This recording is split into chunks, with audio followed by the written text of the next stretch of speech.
Innal hamdalillah nahmaduhu wa nasta'inuhu wa nastaghfiruh wa natubu ilaih wa na'udzu billahi min shururi anfusina wa sayyiati a'malina.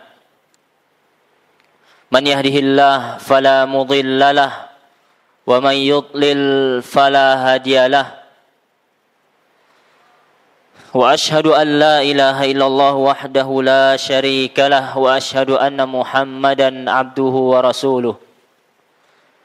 يا أيها الذين آمنوا اتقوا الله حق تقاته ولا تموتن إلا وأنتم مسلمون. يا أيها الناس اتقوا ربكم الذي خلقكم من نفس واحدة وخلق منها زوجها وبث منهما رجالا كثيرا ونساء واتقوا الله الذي تساءلون به والأرحام إن الله كان عليكم رقيبا. يا أيها الذين آمنوا اتقوا الله وقولوا قولا سديدا يصلح لكم أعمالكم ويغفر لكم ذنوبكم ومن يطع الله ورسوله فقد فاز فوزا عظيما. أما بعد فإن أصدق الحديث كتاب الله وخير الهدي هدي محمد صلى الله عليه وسلم وشر الأمور محدثاتها فإن كل محدثات بدعة فإن كل بدعة ضلالة وكل ضلالة في النار. Alhamdulillah, segala puji dan syukur hanya milik Allah Tabaraka wa Ta'ala. Kita senantiasa memuji Allah ala kulli hal,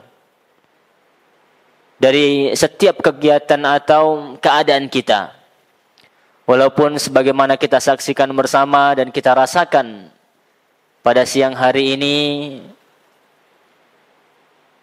di Simpang 4 dan sekitarnya diguyur hujan lebat. Allahumma shayban nafi'ah. Semoga Allah Subhanahu wa taala memberikan kepada kita hujan yang penuh dengan manfaat.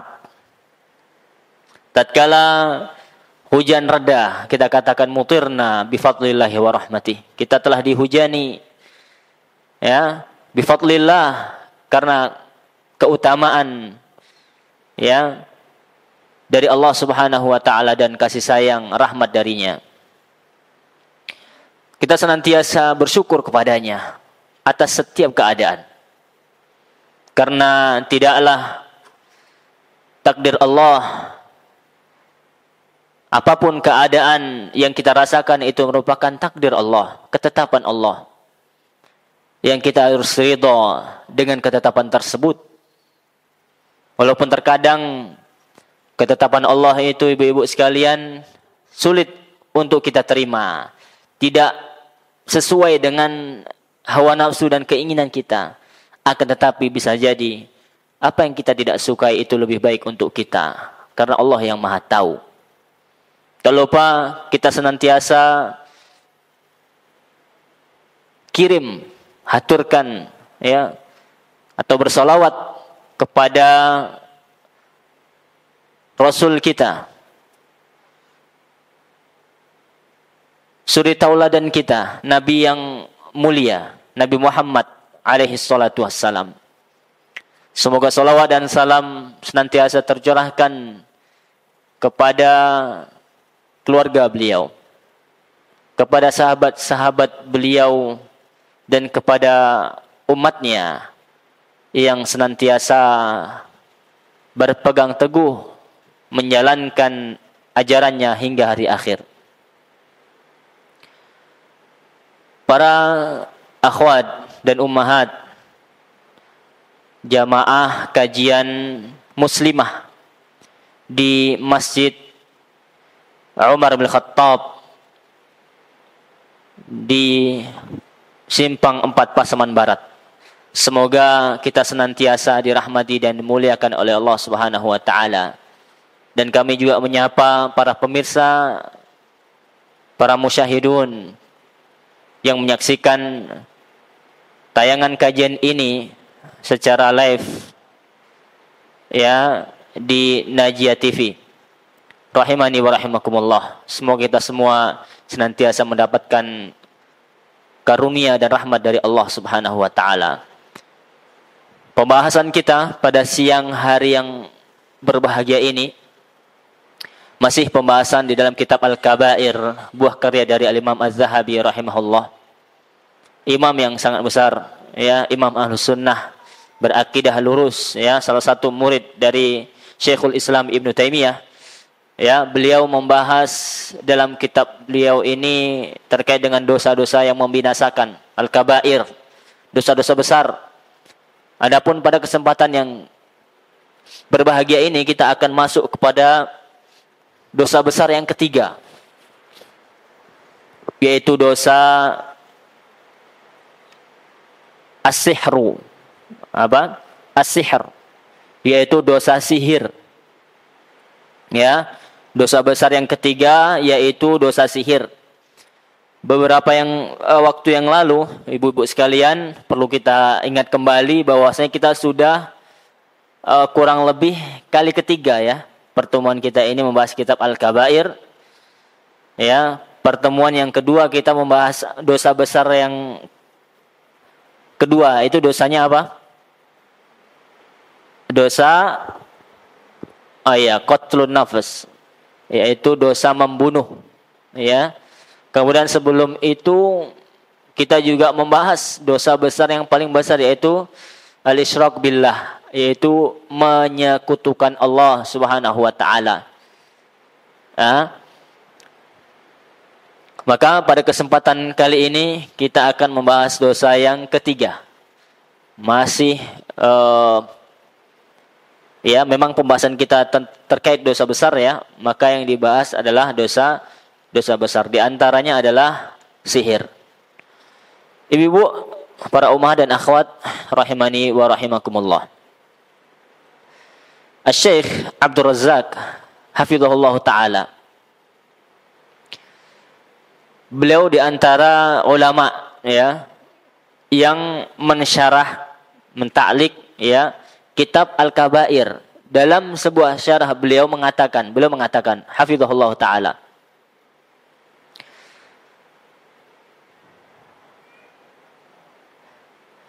inda mura'ati at-tartib fil akhtar fataqdimu sir aula minal qatl. Kata beliau,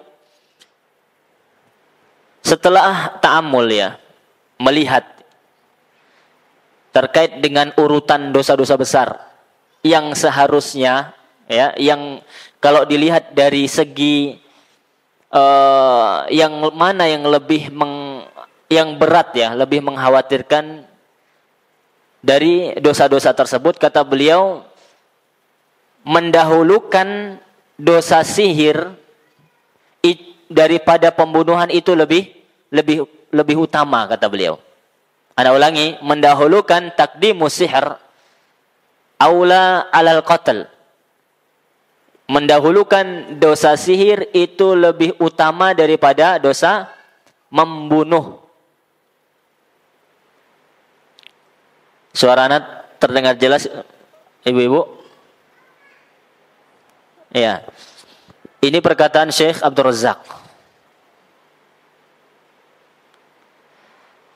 Lianna as-sihra kufrun kama qala al-musannif. Ya, karena dosa sihir ini merupakan kekufuran. Apa? Karena dosa sihir ini merupakan kekufuran.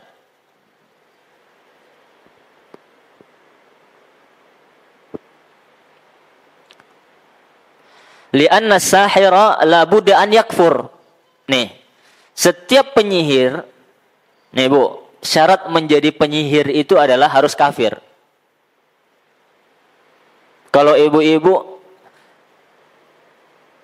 misalkan syarat menjadi misalkan mahasiswa atau mahasiswi di Lipia, Jakarta, atau di Universitas Islam Madinah, atau di Riyadh, itu syarat utamanya harus bisa bahasa Arab. Kalau nggak bisa bahasa Arab, ya nggak bisa masuk, kan itu. Nah, ini sekolah sihir ini, ilmu sihir, orang yang ingin menjadi tukang sihir, syarat utamanya harus kufur kepada Allah.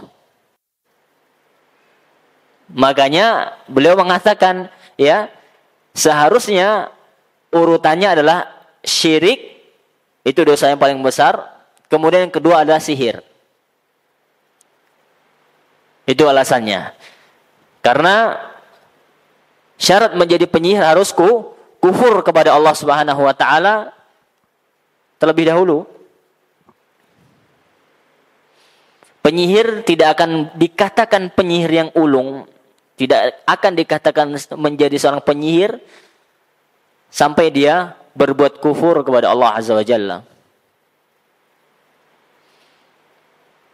Kemudian alasan yang kedua, kenapa lebih utama urutannya adalah setelah syirik adalah sihir, berdasarkan sabda Nabi SAW. Berdasarkan apa, Ibu? Sabda Nabi alaihi salatu wasalam. Nabi SAW bersabda, ijtanibu, jauhilah oleh kalian as-sab'a al-mubiqat, 7 yang membinasakan. Qala wa ma hunna ya Rasulullah. Para sahabat bertanya, apa itu wahai Rasulullah? Al-isyraku billah. Kata Rasulullah SAW, yang 7 itu diantaranya adalah yang pertama syirik. Ya, jauhilah dosa yang membinasakan kalian adalah yaitu pertama syirik. Was-sihru. Kata Nabi apa? Yang kedua sihir. Ini Nabi mengurutkan apa setelah syirik. Dalam hadis ini Nabi mengatakan setelah syirik adalah as-sihr. Wa qatlun nafs. Yang ketiga apa? Membunuh jiwa allati harramallah illa bil haqq. Ya, membunuh jiwa yang Allah haramkan. Ya, yang tanpa hak. Kemudian kata beliau fal aula taqdimus sihr, ya. Sekali lagi yang lebih utama adalah mendahulukan sihir. Ya, sebelum pembunuhan atau ya, membunuh, dosa membunuh. Wallahu ta'ala a'lam. Ini kurang lebih muqaddimah kita hari ini, Bu. Jadi kata Syekh Al-Allamah Abdul Razzaq hafizahullah ta'ala bahwasanya mengedepankan atau mendahulukan dosa sihir itu lebih utama, lebih tepat, ya, seperti itu. Kemudian ini pembahasan kita, Ibu, pembahasan yang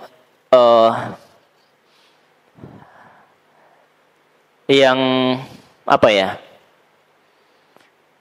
cukup banyak terjadi di tengah-tengah kita. Ya, banyaknya praktek-praktek sihir.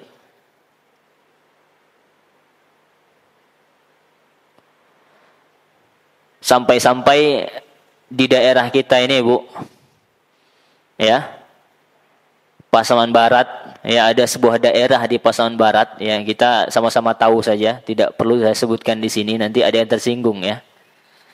Ya, kalau kita yang dahulu pernah merantau, mungkin ketika SMP atau SMA-nya sekolah di luar, atau kuliahnya di Padang atau di luar, itu orang tahu bahwasanya ada sebuah daerah atau di Pasaman Barat ini terkenal sedikit-sedikit apa? Main apa, Bu?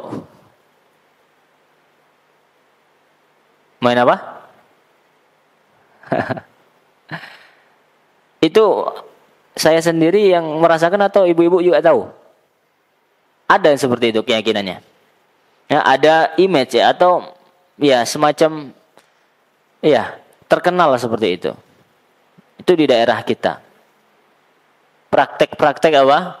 Sihir, ya, yang pelet lah, yang macam-macam, perdukunan. Nauzubillah min dzalik. Semoga dengan berjalannya waktu, ya, gelar itu hilang begitu. Karena bukannya kita bangga, itu musibah gitu kan gelar tersebut. Kalau gelarnya baik nggak apa-apa, ya. Misalkan, oh Masya Allah Pasaman Barat ini daerah kabupaten yang cerdas gitu kan. yang makmur, ya. Ya kita doakanlah semoga seperti itu, ya. Bukan malah terkenal dengan apa? Sihirnya.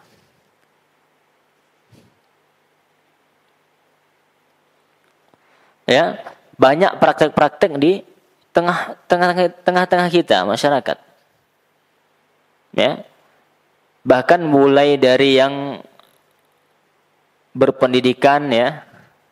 Masya Allah. Padahal udah berpendidikan, dapat gelar strata 1, ya, S1, S2, S3 bahkan menjadi pejabat, ya, masih mendatangi apa? Dukun-dukun. Subhanallah. Ya. Maka benarlah, ya. Benar-benar apa? Benar-benar kacau.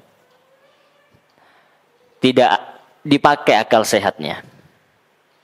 Sampai-sampai dukun dikatakan apa? Paranormal. Apa yang normal seperti itu? Orang-orang tidak normal, lebih tepatnya kita berikan julukan kepada mereka. Maka inilah situasi atau kondisi, ya, di mana masyarakat banyak melakukan praktek-praktek seperti ini. Maka dalam satu sisi kita sedih. Sangat sedih. Banyak praktek-praktek seperti ini dan masyarakat kita pun terbodohi dengan yang seperti itu. Ya, tidak nanggung-nanggung praktek seperti ini apa? Merupakan dosa besar. Pelakunya bahkan bisa terjerumus kepada kekufuran. Nanti kita akan bahas. Yang pertama, Ibu, sebelum kita masuk kepada buku materi kita harus tahu dulu apa itu sihir. Apa itu sihir? Secara bahasa, sihir artinya adalah sesuatu yang tersembunyi, yang sangat halus, tidak diketahui penyebabnya. Ini sihir secara bahasa. Sedangkan menurut syariat Islam, Abu Muhammad Al-Maqdisi mengatakan, menjelaskan bahwasanya sihir adalah ajimat-ajimat, ya, mantra-mantra ataupun buhul-buhul, ya, ikatan-ikatan yang bisa memberi pengaruh terhadap hati. Lihat, Bu. Kata beliau apa? Sihir itu berpengaruh terhadap hati manusia. Nanti kita jelaskan sihir itu hakikat atau tidak ada hakikatnya. Ulama berbeda pendapat, ya. Walaupun jelas pendapat Ahlu Sunnah wal Jamaah menyatakan bahwasanya sihir itu ada hakikatnya, ya. Sehingga di sini Abu Muhammad Al-Maqdisi mengatakan apa? Sihir itu dapat memberi pengaruh terhadap hati sekaligus jasad. Ya. Jadi pengaruh sihir itu dapat, ya, berpengaruh terhadap jasad manusia dan bisa menyebabkan seseorang itu menjadi sakit. Nih. Bahkan bisa menyebabkan seseorang bisa terbunuh. Ataupun sihir juga dapat memisahkan seorang suami, ya, dari istrinya. Nas'alullah salamah, ya. Nas'alullah salamah. Baik. Ini di antara takrif pengertian sihir. Apa? Pengertian sihir.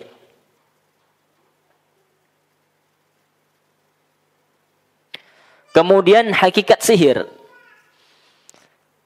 Kembali kita katakan, apakah sihir itu ada hakikatnya? Pendapat Ahlu Sunnah mengatakan sihir itu ada hakikatnya. Sihir adalah hakiki, benar adanya. Ya, adapun pendapat Mu'tazilah, ya, bahwasanya sihir itu tidak ada hakikatnya. Menurut mereka, sihir itu hanyalah khayalan dan trik. Kita katakan bahwa yang benar adalah sihir itu memiliki hakikat. Buktinya apa, Ibu? Ada yang bisa membuktikan bahwa sihir itu benar ada?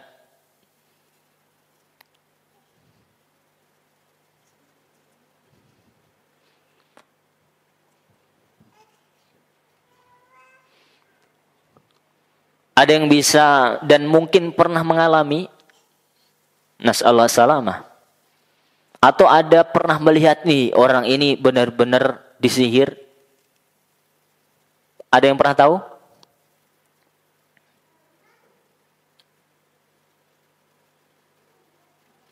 Ana katakan banyak sebenarnya contohnya. Bahkan kita mendengar Rasul itu pernah disihir. Ya tidak? Ibu.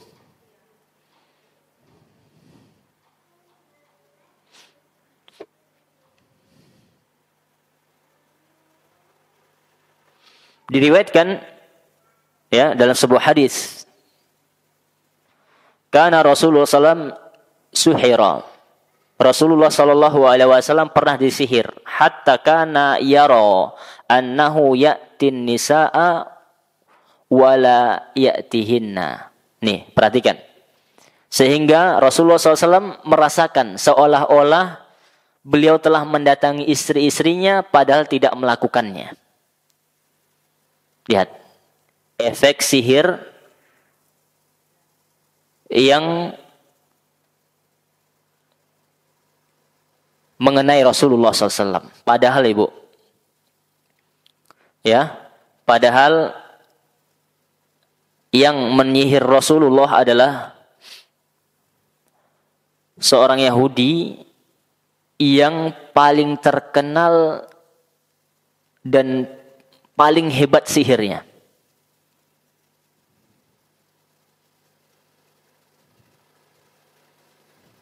Siapa? Rasulullah itu pernah disihir oleh seorang dari Bani Zuraik, ya, yang bernama Labid bin A'sam bin Al-A'sam. Anak ulangi, yang pernah menyihir Rasul siapa namanya? Labid bin Al-A'sam. Diceritakan dalam hadis, sampai Rasulullah SAW membayangkan seolah-olah beliau melakukan sesuatu, padahal beliau tidak berbuat apa-apa. Ya, Labid bin Al-A'sam. Al-A'sam.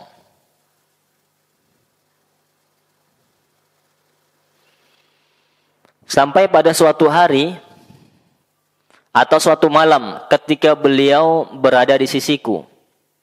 Ini kata Aisyah.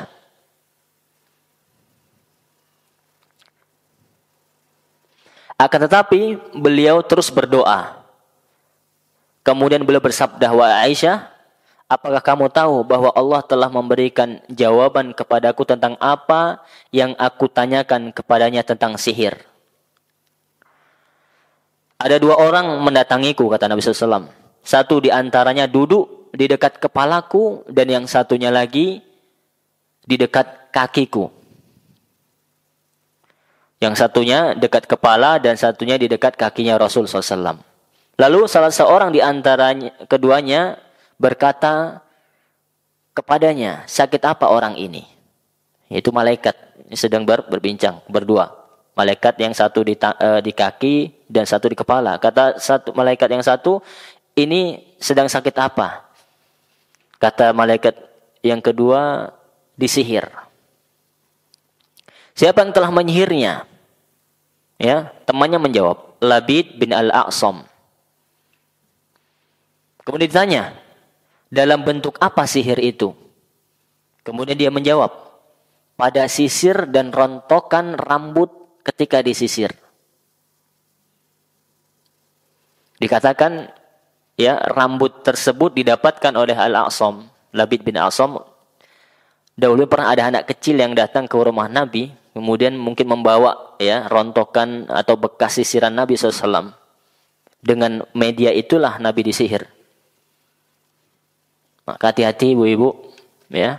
Sekali lagi, kita nggak tahu ada yang benci sama kita. Kita waspada.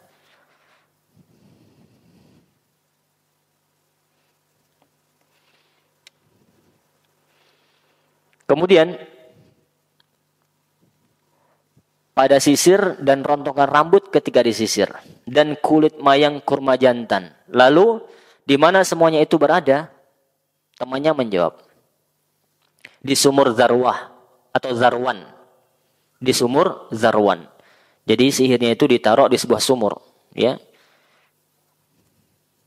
Kemudian Rasulullah SAW mendatangi sumur itu bersama beberapa orang sahabat. Lalu beliau datang dan berkata, wahai Aisyah, seakan-akan airnya berwarna merah seperti perasan daun pacar. Dan seakan-akan kulit mayang kurmanya seperti kepala setan. Lalu kutanyakan, wahai Rasulullah SAW, tidakkah engkau meminta dikeluarkan? Beliau menjawab, Allah telah menyembuhkanku, sehingga aku tidak ingin memberi pengaruh buruk kepada umat manusia dalam hal itu. Kemudian beliau memerintahkan untuk menimbunnya, maka semuanya pun ditimbun dengan segera. Ini sebuah kisah, ya, yang bahkan mungkin tidak hanya sekali kita dengar bagaimana Nabi SAW pernah disihir. Dan itu tidak menafikan, artinya tidak mengurangi derajat beliau sebagai seorang Nabi dan Rasul. Ya, bahkan memperkuat. Kenapa? Berarti beliau adalah manusia biasa. Ya, hanya beliau adalah utusan Allah Subhanahu wa taala. Beliau adalah hamba Allah dan utusannya.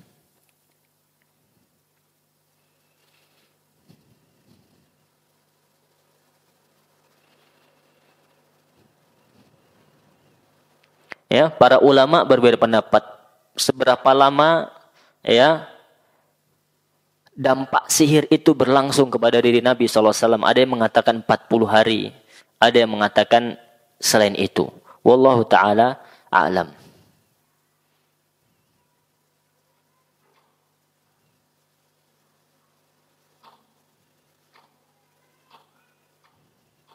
Ya, setelah kedua malaikat itu selesai mendeteksi Nabi, keadaan Nabi SAW, maka Nabi SAW memerintahkan untuk mengeluarkan sihir itu dan menimbunnya. Dan dalam beberapa riwayat beliau membakarnya. Ya, dalam riwayat yang lain beliau membakarnya.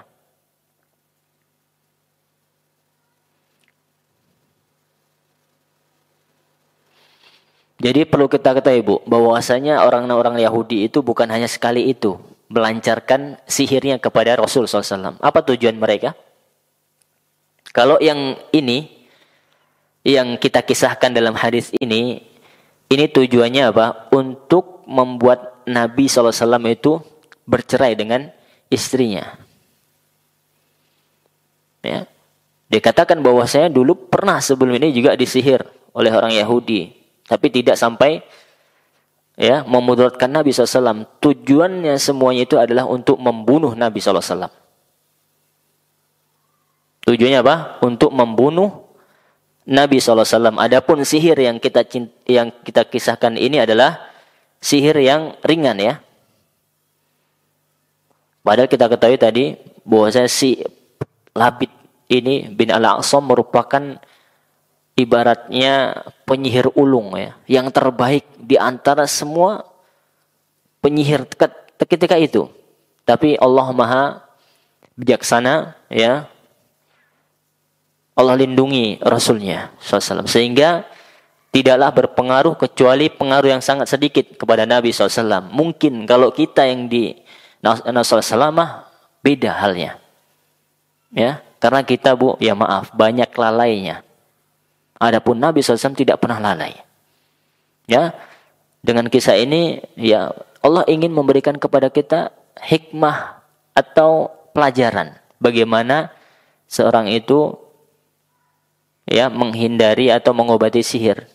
Dalam riwayat lain, Nabi itu diruqyah dengan membacakan doa-doa. Siapa yang meruqyah? Malaikat.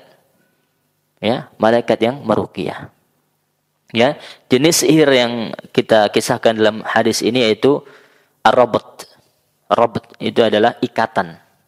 Jenis yang sihir ar-rabt, yaitu ikatan.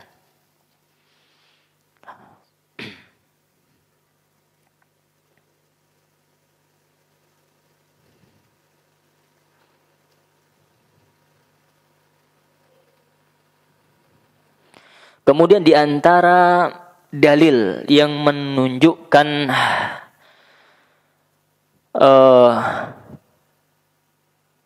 hakikat sihir itu ada, silakan ibu baca surat Toha. Surat Toha di ayat 66. Lebih tepatnya adalah kisah Nabi Musa alaihissalam. Allah Subhanahu wa taala berfirman dalam surat Toha ayat 66. Qala bal alqu. Ya. Dia berkata, siapa? Nabi Musa. Kata mereka para penyihirnya Fir'aun. Ini juga penyihir yang paling ampuh di zaman Fir'aun, Bu. Wahai Musa, ya, qalu ya Musa, imma an tulqiya wa imma an nakuna awwal man alqa. Ya, wahai Musa, apakah engkau melemparnya terlebih dahulu atau kami yang melempar terlebih dahulu? Qala, kata Musa, bal alqu. Kata Nabi Musa, udah, kamu dulu yang lempar, kata Nabi Musa. Yang lebih dulu melempar siapa? Penyihirnya Fir'aun.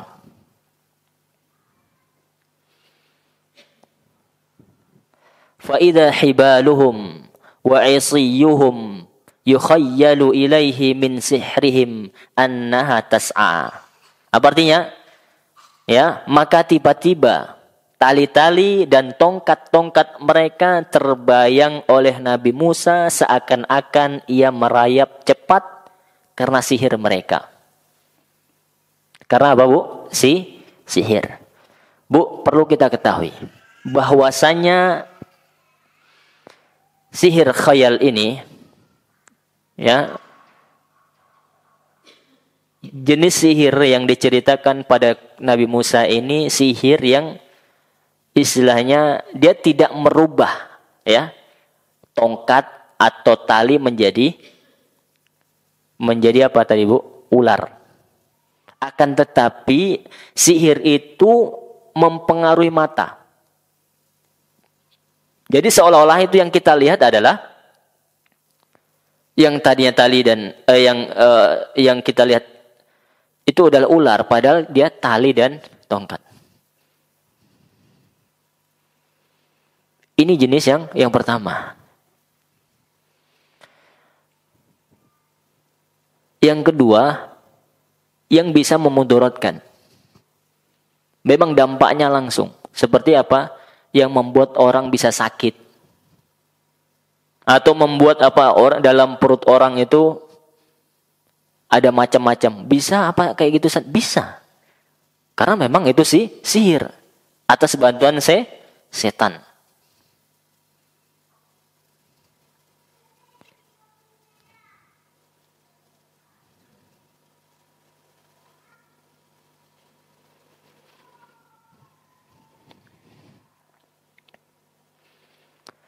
Ini kisah Nabi Musa. Di dalam surat Toha ayat 66. Ini diantara bukti bahwasanya sihir itu memang ada. Bukan sekedar apa, Bu? Hayalan. Karena ada juga, Bu, yang nggak percaya hal-hal yang seperti itu. Pernah Ibu mendapati orang seperti itu? Ada.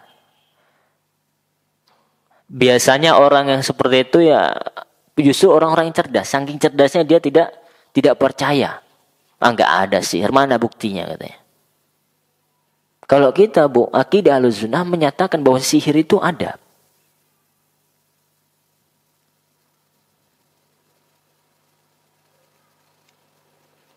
Makanya kita berbicara tentang hukum nantinya setelah ini, ya. Hukum sihir.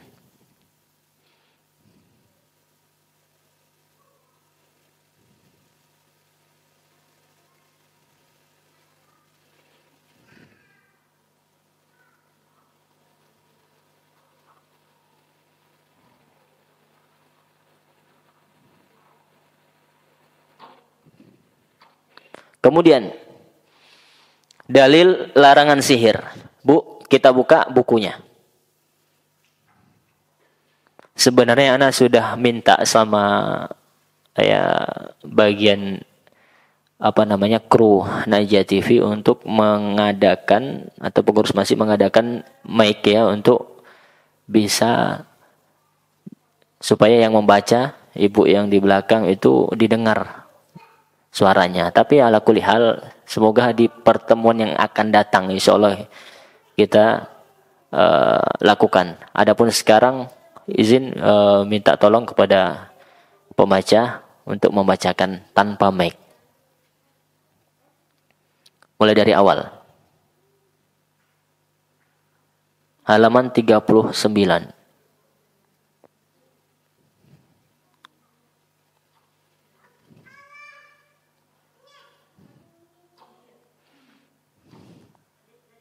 Ya.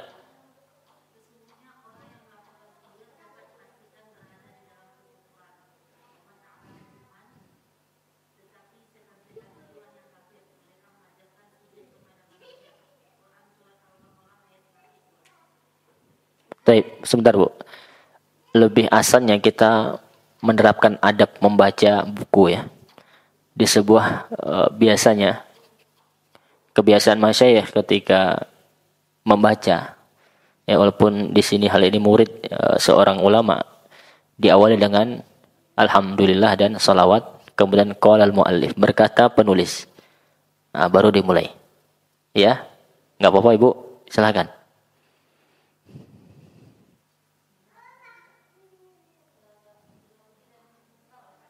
Salawat ya. Alhamdulillah wassalatu wassalamu ala rasulillah. Gitu saja sudah.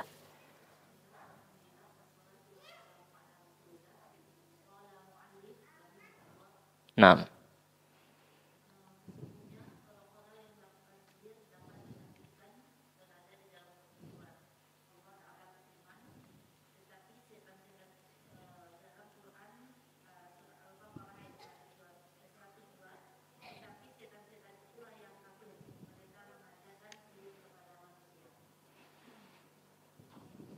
Lanjut.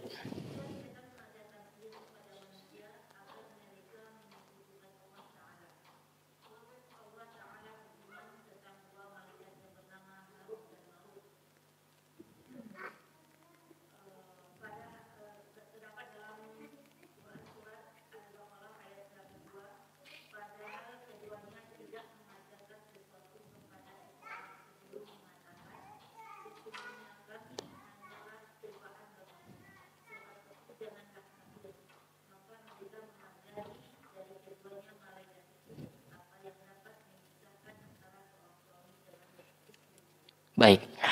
Ini di antara dalil yang menunjukkan tentang kufurnya pelaku sihir.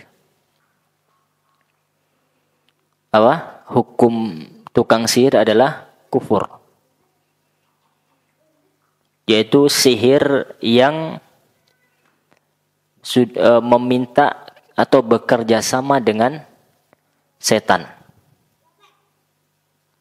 Makanya Al-Imam Az-Zahabi menuliskan sesungguhnya orang yang melakukan sihir dapat dipastikan berada di dalam kekufuran. Ya, makanya kita katakan seorang penyihir itu sudah dipastikan dia kufur terlebih dahulu. Kalau belum kufur dia tidak akan bisa bekerja sama dengan setan. Paham Bu? Karena setan itu akan membantu dia, menolong dia ketika ya orang tersebut kufur.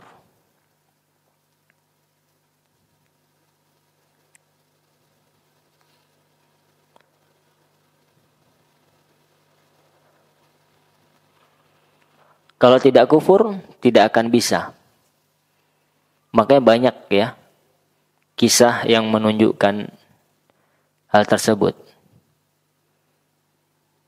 Dikisahkan, Anda membaca di kisah ini dikisahkan oleh Syekh Abdul Razak. Ada yang pernah cerita sama beliau. Jadi si fulan ini punya tetangga, penyihir. Dia pengen belajar sihir. Kemudian dia datanglah kepada tetangganya, wahai kawan, gitu kan. Tolonglah aku ajari sebagaimana engkau bisa lakukan. Aku pengen bisa mengerjakan apa yang engkau lakukan. Boleh. Tapi syaratnya engkau harus ya menjalankan apa yang aku perintahkan. Kata tetangganya itu, engkau harus pergi ke sebuah daerah di waktu sebelum maghrib. Ya, tatkala matahari ya di antara dua tanduk setan. Itu kan waktu terlarang untuk sholat. Engkau datang ke sebuah sungai, kemudian dibekali dengan apa? Nama setan. Engkau tatkala datang kepada ke tempat itu di waktu yang sudah saya sampaikan, engkau sebut nama-nama tersebut. Nih saya akan muncul makhluk ya dari sungai tersebut, yaitu jin. Ya, memang benar dia lakukan apa yang diarahkan oleh tetangga tersebut, tukang sihir. Pas di waktu sebelum maghrib itu, kemudian dia lakukan memanggil nama-nama itu, muncullah makhluk dari sungai. Kemudian mendatangi, jin tersebut mendatangi orang ini. Ya. Kemudian apa yang disampaikan jin itu yang pertama kali yang dia sampaikan apa? Dia tahu namanya. Dia sebut namanya dulu. Ya. Kemudian jin itu mengatakan tatrukus shalah. Yang pertama yang harus engkau lakukan adalah meninggalkan sholat. Sedangkan orang ini, si fulan ini, dia memang dari kecil disiplin sholat, Bu. Apa, Bu? Si fulan ini yang ingin belajar ilmu sihir ini, memang dia sudah tertancap ketika kecil diajarkan sholat, menjaga sholat, dia nggak pernah tinggalkan sholat. Tapi tatkala jinnya itu memberi persyaratan, kalau engkau ingin menjadi tukang sihir atau memiliki kekuatan sihir ini dan itu, pertama kali yang engkau harus lakukan adalah meninggalkan sholat. Dengan spontan mulut dia, karena dia dibimbing kemudian diajarkan sejak kecil tentang menjaga sholat, dia mengatakan, "La, tidak," kata dia. "Aku tidak akan meninggalkan salat selamanya." Setelah itu jinnya marah, menghilang. Keesokan harinya dia datangi kawan tetangganya, penyihir itu. Kawannya pun marah. "Engkau tidak mengerjakan apa yang aku arahkan." Gitu. Seharusnya engkau taati saja apa kata dia, gitu kan. Nah intinya apa, Bu? Kekuatan penyihir itu tergantung seberapa besar kekufuran yang dia lakukan. Paham, Bu? Semakin dia kufur, semakin tinggi kekufurannya kepada Allah Subhanahu wa taala, maka semakin hebat pengaruh sihirnya. Nasallahu salamah. Maka tak heran, Bu, ada orang yang kadang dibuhul-buhul, "Ustadz, ini loh ayat suci Al-Quran ini. Ini tulisan Arab, Ustadz, ayat kursi. Masa ini nggak boleh? Ya, ini loh dari dukun itu, Ustaz. Dia mereka pakai Al-Quran nih. Kadang baca Bismillah, Ustaz. Kadang baca Al-Fatihah, kadang baca salawat. Ibu tahu nggak setelah itu dia baca apa? Ya, boleh sesekali tanya. Ya harus jelaslah baca apa gitu kan. Enggak, yang setelah itu adalah cacian dan makian terhadap Al-Quran itu sendiri. Kadang iya, kita lihat tertulis dalam Al-Quran, dalam kertas atau dalam kain putih, itu ayat Al-Quran, tapi nulisnya dengan apa, Ibu tahu? Dengan darah haid.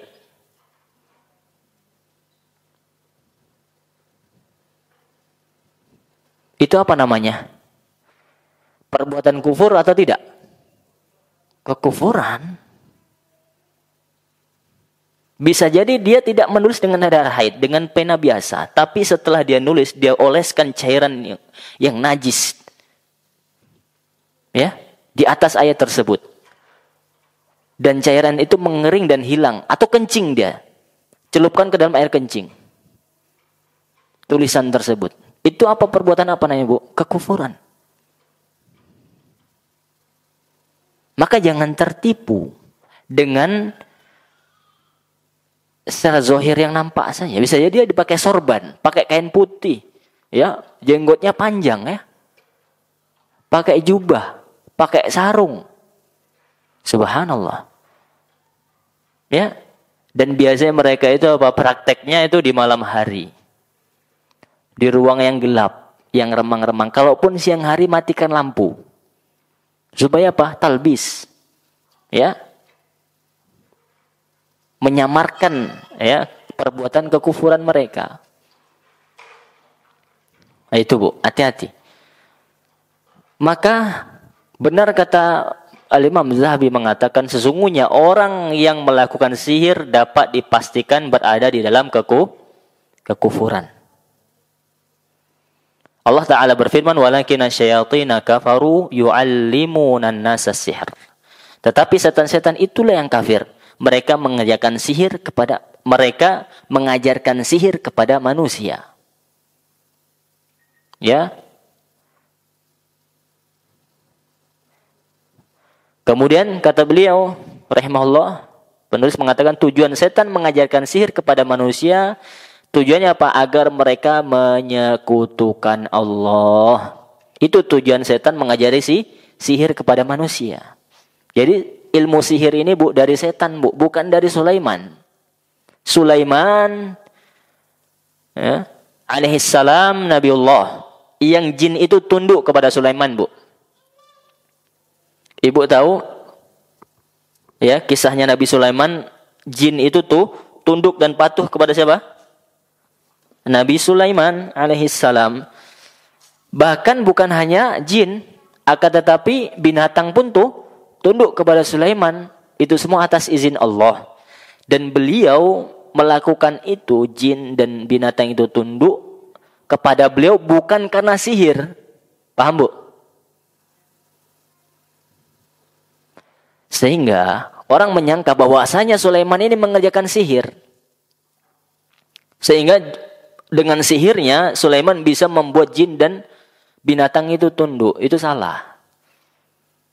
Karena memang setan yang menggiring opini seperti itu. Tatkala Nabi Sulaiman wafat, ya, mulailah bisikan-bisikan setan itu menuliskan apa? Di kerajaan Sulaiman itu tulisan-tulisan mantra-mantra sihir. Padahal itu dari siapa? Dari setan. Yang menuliskan setan.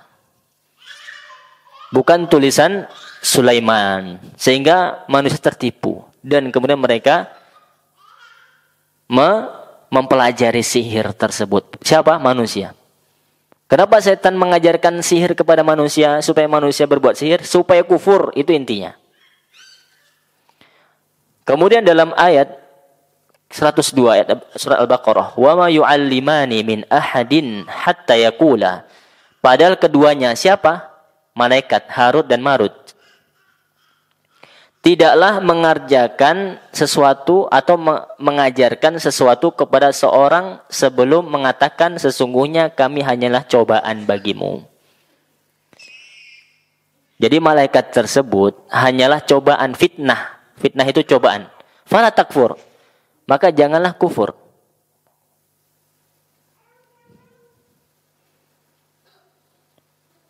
Fayata'allamuna minhuma, kemudian mereka mempelajari dari keduanya, dari kedua malaikat itu apa yang dapat memisahkan antara seorang suami dengan istri.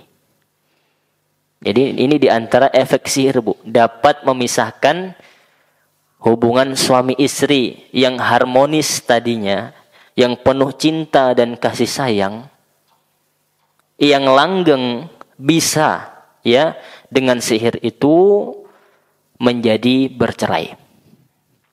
Nasallahu salamah.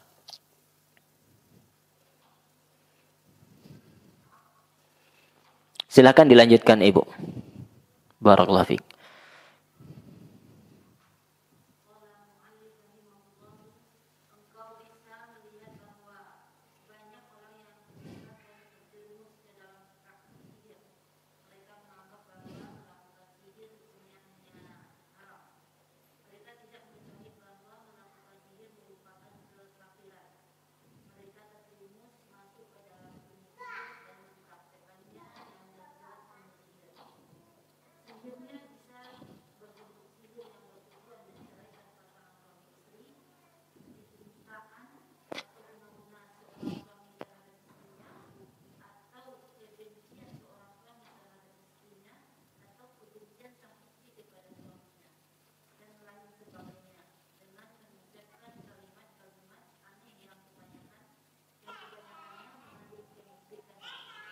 Tayyib.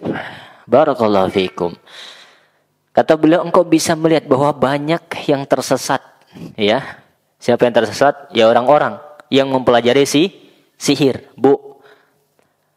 Kenapa beliau mengatakan seperti itu? Karena nggak tahu hakikat hukum sihir, Bu. Mereka mengatakan bahwa sihir ini seperti dosa biasa. Tidak menyebabkan seorang itu kufur. Makanya banyak yang menganggap remeh. Hatta dia datang ke tukang sihir pun biasa. Kenapa? Karena tidak tahu ilmunya, Bu. Kenapa? Karena nggak tahu ilmunya. Nggak tahu apa itu sihir. Maka Ibu bersyukur. Ya, Allah kasih hidayah kepada kita. Allah kasih ilmu kepada kita. Wallahi Ibu, itu nikmat di atas nikmat.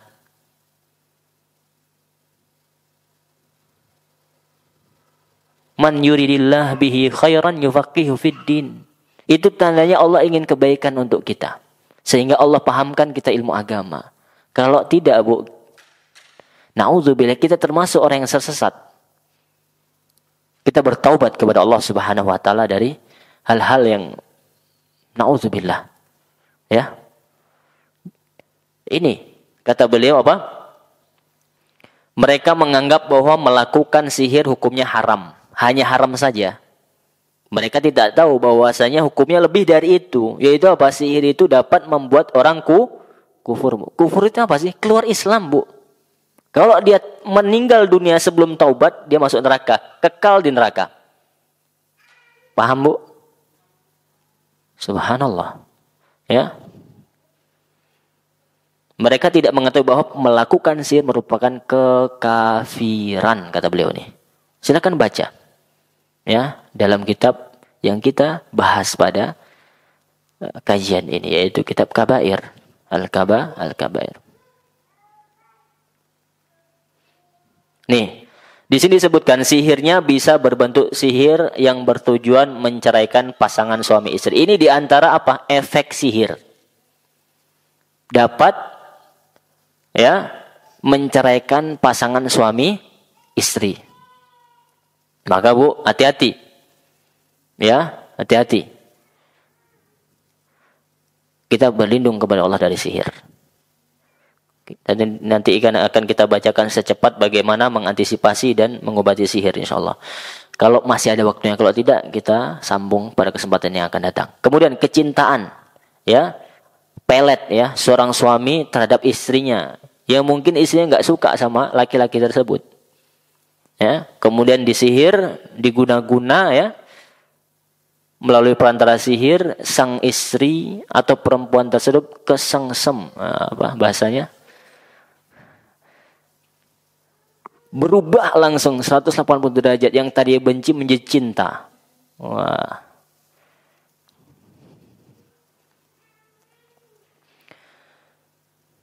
Kemudian atau kebencian, ya. Seorang suami terhadap istrinya. Ini hati-hati. Ya. Kalau ada suami yang tiba-tiba benci sama istri, diruqyah, Bu. Ya. Bisa jadi, ya, suami ibu itu melihat ibu seperti apa? Seperti ular tadi. Karena apa? Seperti Sulaiman melihat tali sebagai ular, ya. Ini suami ibu melihat ibu seperti apa misalnya? Sehingga marah aja dia bawaannya. Nah, itu bisa jadi efek sihir. Tapi jangan langsung ke situ, Bu ya. Bisa jadi memang dia capek ya. Banyak pikiran. Tapi kalau ada indikasi yang lain ya bismillah kita ruqyah dia gitu. Atau kebencian sang istri kepada suaminya. Ini juga terjadi. Ya. Ibu atau istri melihat suaminya tiba-tiba berubah menjadi ya, suatu yang membencikan. Ya, sehingga nggak nyaman di dekat suaminya. Ini ada terjadi. Tapi kalau suaminya jauh dia nangis-nangis. Ya, dekat salah, jauh salah. Ini efek sihir. Ya, bisa jadi efek sihir. Dan sihir bisa sampai seperti itu. Ya, pengaruhnya. Dan lain sebagainya. Ya, dengan mengucapkan kalimat-kalimat aneh yang kebanyakannya mengandung kemusyrikan dan kesesatan. Ya, itu, Bu. Ya. Awalnya mungkin bismillah, tapi setelah itu kita nggak tahu dia mencela Al-Quran, mencela Allah, kalimat-kalimat kekufuran. Maka jangan tertipu, hati-hati. Pertama ya salawat Allahumma sholli ala Muhammad. Setelah itu ngomong apa dia? Itu qomat kamit kan? Tapi nggak tahu apa yang dia ucapkan setelah itu. Kemudian lanjutkan, Bu.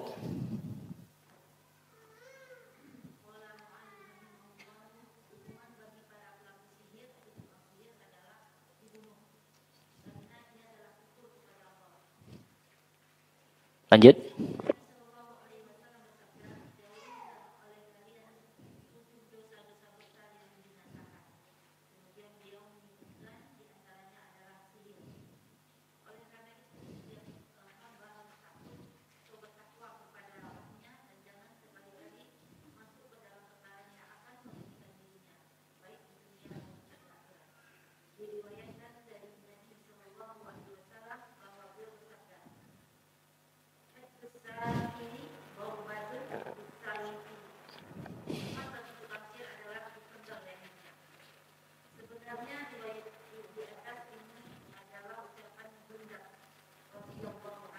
Baik.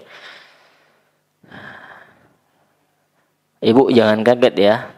Ini kata Al-Imam Az-Zahabi mengatakan bahwa hukuman bagi pelaku sihir atau tukang sihir adalah dibunuh. Karena kerusakannya nggak nanggung, Bu.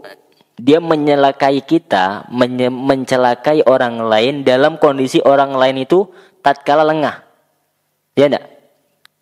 Karena sihir itu tadi samar. Nggak tahu apa penyebabnya. Tiba-tiba ya suaminya benci sama istrinya. Yang tadinya elok-elok saja gitu kan.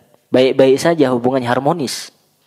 Tapi tiba-tiba karena pengaruh sihir suami benci kepada istrinya. Atau sebaliknya.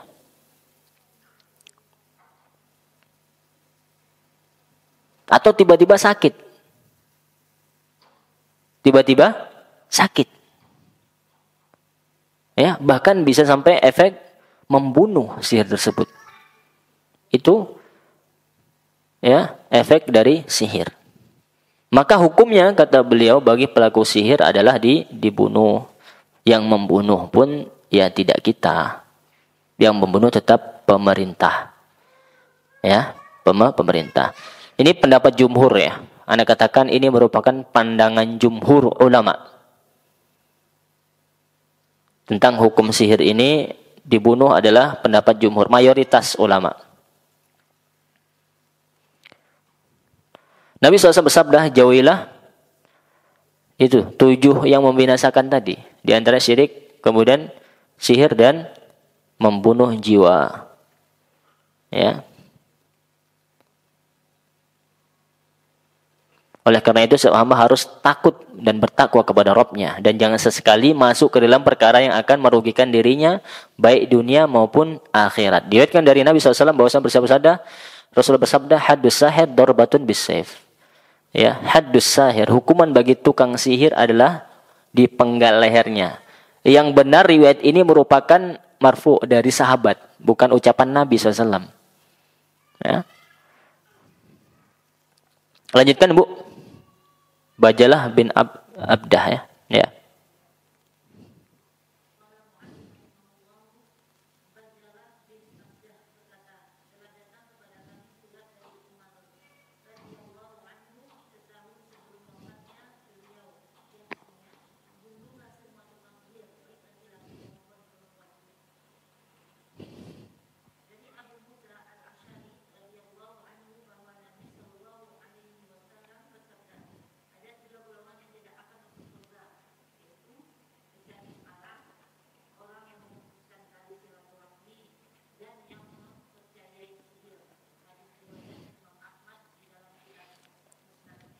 Baik. Ini diriwayatkan bahwasanya telah datang kepada kami surat dari Umar bin Khattab. Ya, Umar memerintahkan ya setahun sebelum beliau wafat radhiyallahu anhu. Ya, yang isi surat tersebut apa? Perintah untuk membunuh semua tukang sihir.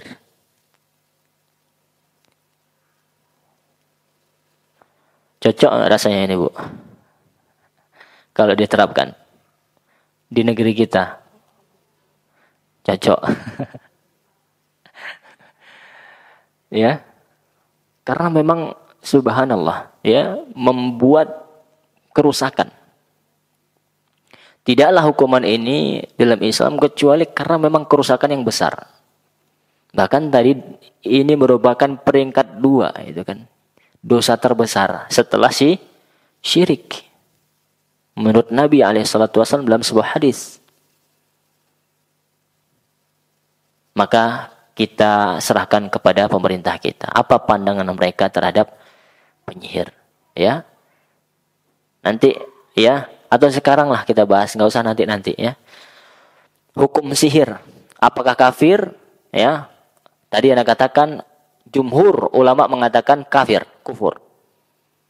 Sehingga boleh dibunuh, ya. Pendapat pertama tentang apakah tukang sihir itu harus dibunuh, menurut Imam Malik dan Imam Ahmad tukang sihir dihukum mati. Pendapat kedua, tidak dibunuh kecuali jika melakukan sihir sampai derajat kekafiran. Ini pendapat Imam Syafi'i sebagaimana disebutkan At-Tirmidzi dalam kitab Al-Jami'. Kemudian, pendapat yang lebih tepat, yang lebih pas adalah tukang sihir itu dibunuh secara mutlak. Baik bentuk sihirnya dihukumi kafir atau hanya dosa besar. Ada yang mengatakan, Bu, sihir itu ada yang tadi meminta tolong kepada setan. Itu sepakat ya, kafir, kufur, dibunuh.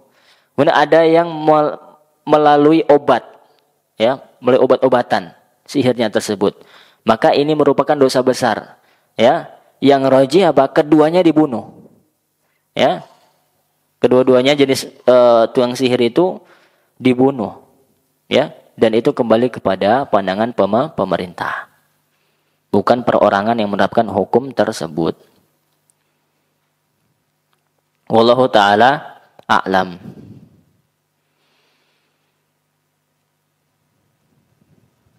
Kemudian dalam hadis Abu Musa, anna Nabi SAW, Nabi SAW bersabda, qala salasatun la yadkhulunal jannah. Ada 3 orang yang tidak akan masuk surga. Yang pertama apa? Mudhinu khamrin. Ya, yaitu pecandu arak. Ya, yang suka mabuk. Ya, kerjanya mabuk, siang malam mabuk. Ya. Kalau enggak ada arak enggak happy. Ya, ngefly bahasanya kan, terbang dulu katanya. Kemudian yang kedua adalah orang yang memutus rahim. Orang yang memutus hubungan rahim. Ini bahaya. Ya, dia putus hubungan persaudaraan dia dengan adiknya, dengan kakaknya, dengan bibinya. Terlebih dengan orang tuanya. Ini orang yang tidak masuk surga. Yang ketiga adalah mempercayai sihir. Bu, orang yang percaya sihir itu enggak masuk surga. Apalagi orang yang menyihir, yang kerjanya sihir. Itu logikanya, ya. Hadis riwayat Ahmad di dalam kitab Musnad beliau.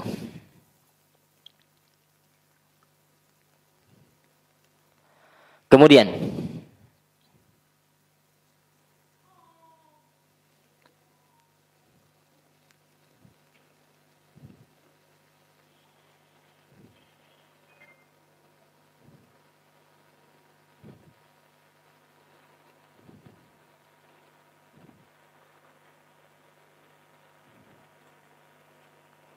Apa penyebab orang itu bisa tersihir, Ibu?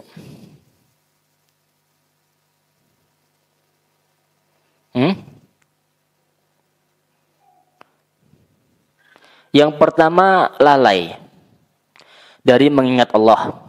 Apa, Bu? Ini penyebab.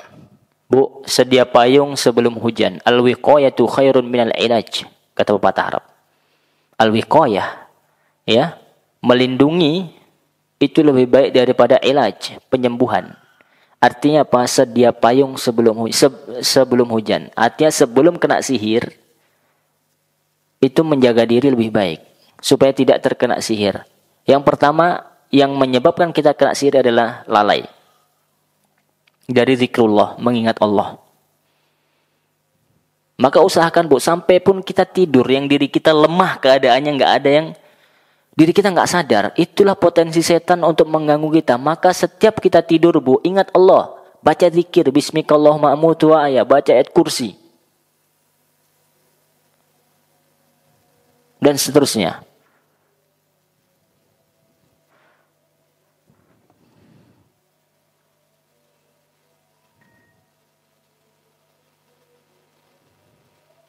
Kemudian yang menyebab seorang bisa mudah terkena sihir adalah tidak mau perhatian kepada ketaatan atau ibadah. Enggak peduli, Bu, dengan ibadah. Ngakunya Islam, tapi jarang ibadah, enggak taat dia. Ya, maka ketaatan ibadah apapun itu, Bu, salat, puasa, zakat, haji, umroh, semuanya itu dapat melindungi diri kita. Yang siapa yang melindungi? Allah. Kemudian tidak mau perhatian pada zikir-zikir syar'i. Ya, seperti zikir pagi, sebagai zikir petang, zikir sebelum tidur, kita sampaikan tadi, zikir ketika masuk kamar mandi, dan seterusnya. Maka jaga zikir itu. Jangan anggap sepele. Keluar rumah, bismillahirrahmanirrahim, tawakkaltu 'ala Allah, la haula wala quwata illa billah. Makan, baca bismillah. Semuanya ingat Allah subhanahu wa ta'ala. Sehingga hati kita tidak lalai, tidak kosong dari mengingat Allah subhanahu wa ta'ala. Ya, Allah subhanahu wa ta'ala berfirman di dalam surah Az-Zukhruf ayat 36. Quran surat apa? Az-Zukhruf ayat 36. Allah berfirman, "Wa may ya'shu an dzikrir rahman nuqayyid lahu syaitana fahuwa lahu qarin." Barang siapa, yang artinya barang siapa yang berpaling dari pengajaran atau zikir Allah, mengingat Allah yang Maha Pemurah, yaitu Al-Quran, siapa yang berpaling dari Al-Quran, kami adakan baginya syaitan yang menyesatkan.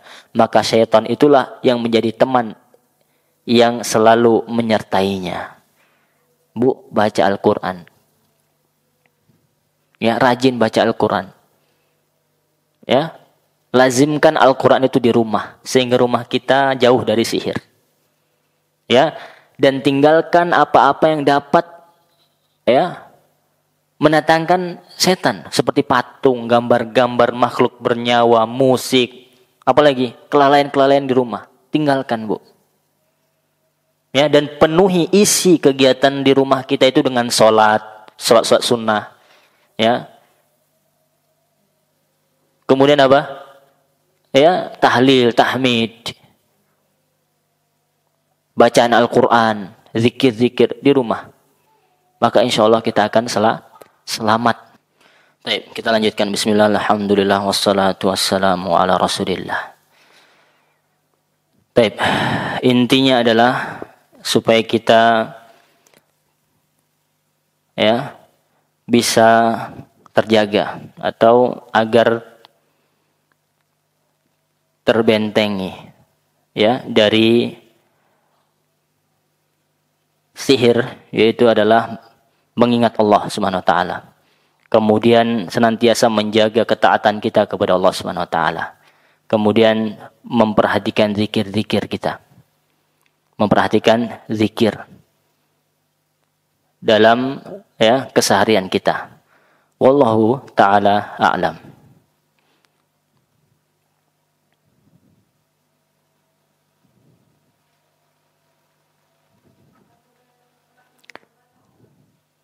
Kita belum selesai materinya ini, Bu. Kemudian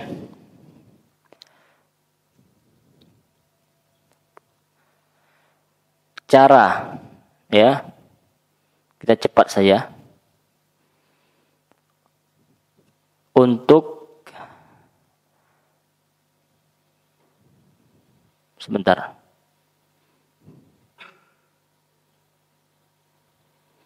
Itu dari pencegahan, ya. Di antara pencegahan itu apa? Supaya kita tidak terkena sihir atau pencegahan dari sihir, yaitu dengan mentauhidkan Allah.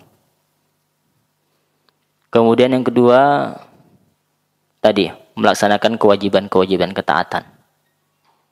Kemudian yang ketiga, tidak membiarkan anak-anak berkeliaran saat akan terbenam matahari. Ya, Rasul SAW bersabda yang artinya jika malam telah masuk, jika kalian berada di sore hari, maka tahanlah anak-anak kalian. Sesungguhnya setan keluar atau berkeliaran pada waktu itu. Tatkala malam telah datang sejenak, maka lepaskanlah mereka. Hadis riwayat Bukhari dan Muslim. Kemudian membersihkan rumah dari salib. Tadi yang kita sampaikan, dari patung-patung, gambar-gambar bernyawa serta anjing, ya. Ini cara mencegah. Karena dalam hadis sebutkan malaikat itu yaitu malaikat rahmat, ya. Adapun malaikat maut yang waktu yang masuk menyebut nyawa, ya masuk dia.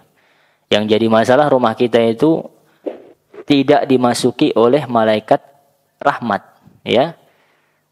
Di dalam hadis sebutkan malaikat rahmat tidak akan masuk, ya, di dalam rumah yang di dalamnya terdapat hal-hal di atas. Itu patung, gambar-gambar hidup yang bernyawa.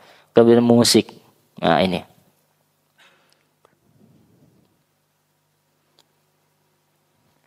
Kemudian membaca Al-Quran. Ini pencegahan. Seperti kita sampaikan tadi, menjadikan bacaan Al-Quran itu wirid, ya, setiap hari, ya. Nabi SAW bersabda, la taj'alu buyutakum maqabir. Inna syaitan yanfiru minal bait alladhi tuqra'u fihi surat Al-Baqarah. Nabi mengatakan jangan jadikan rumahmu itu seperti kuburan. Jangan jadikan rumah kalian seperti apa? Kuburan. Sesungguhnya setan itu lari dari rumah yang dibacakan surat Al-Baqarah. Ya. Setan itu lari dari rumah yang dibacakan surat Al-Baqarah. Dan Al-Quran secara umum. Terutama surat Al-Baqarah. Itu membentengi diri, yang keenam membentengi diri dengan doa-doa, ya, ta'awuz serta zikir-zikir yang disyariatkan. Ya.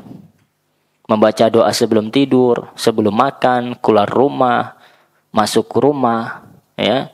Senantiasa mengucapkan salam tatkala masuk rumah, keluar masuk WC, dan seterusnya. Ibnu Qayyim berkata, sesungguhnya sihir, para penyihir itu akan bekerja secara sempurna bila mengenai hati yang lemah, jiwa-jiwa yang penuh dengan syahwat dan senantiasa bergantung kepada hal-hal rendahan. Ya, oleh karena itu, umumnya sihir banyak mengenai para wanita. Hati-hati wanita. Ya. Kemudian anak-anak, orang-orang bodoh, orang-orang pedalaman, dan orang-orang yang lemah dalam berpegang teguh kepada agama.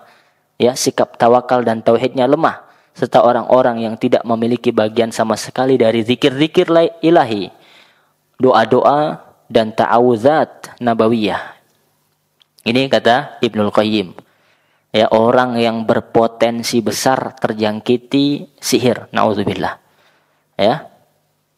Kemudian di antara cara, ya, untuk membentengi diri kita, Bu, yang terakhir, ya, di antaranya adalah memakan 7 butir kurma ajwa, ya. Mahal. Tanam sendiri, Bu. Salahnya kita nggak bisa nanam, ini repot ini kan. Ya kalau nggak mampu makan 7 butir kurma ajwa, Bu, ya minimal zikirnya jangan dilepas, ya. Ya. Tapi alangkah baiknya semua yang 6 dan yang terakhir yang 7 ini kita laksanakan. Zikir, baca Al-Quran, semuanya. Bertauhid, ya. Dalam hadis Nabi SAW mengatakan, Man tasabbaha kulla yaumin sab'ata maratin ajwah lam yadurrahu fi dzalikal yaum summun wala sihr. Barang siapa yang mengkonsumsi 7 butir kurma ajwa pada setiap pagi, maka racun dan sihir, ya, la yadurruhu, tidak akan memudaratkan dia.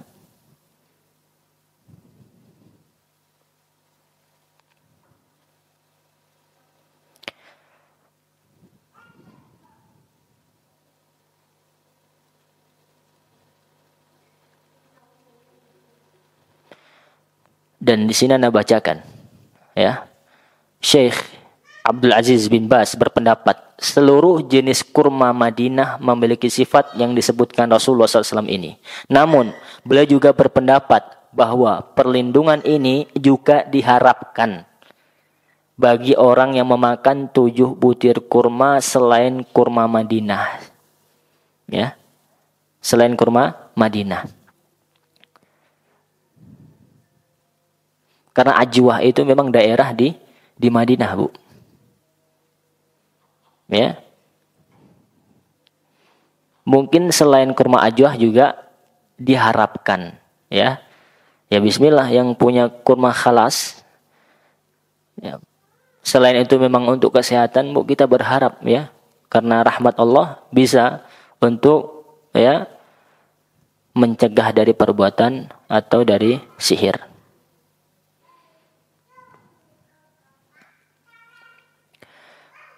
Baik, yang punya pertanyaan, Bu, silakan ditulis.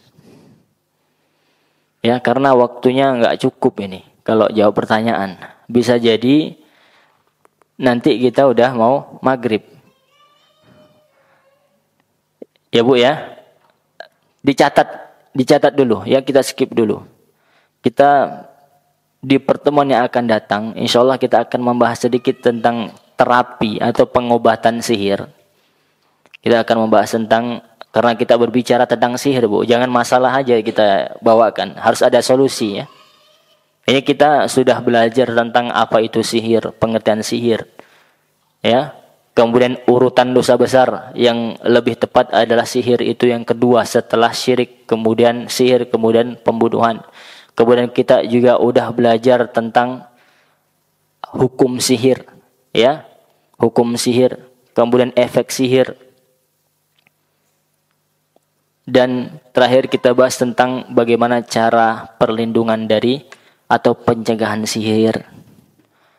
Maka insya Allah, ya, kajian kita akan kita sambung pada waktu yang akan datang, karena memang waktu yang sangat sempit membatasi kita. Semoga yang sedikit ini dapat bermanfaat untuk kita semuanya.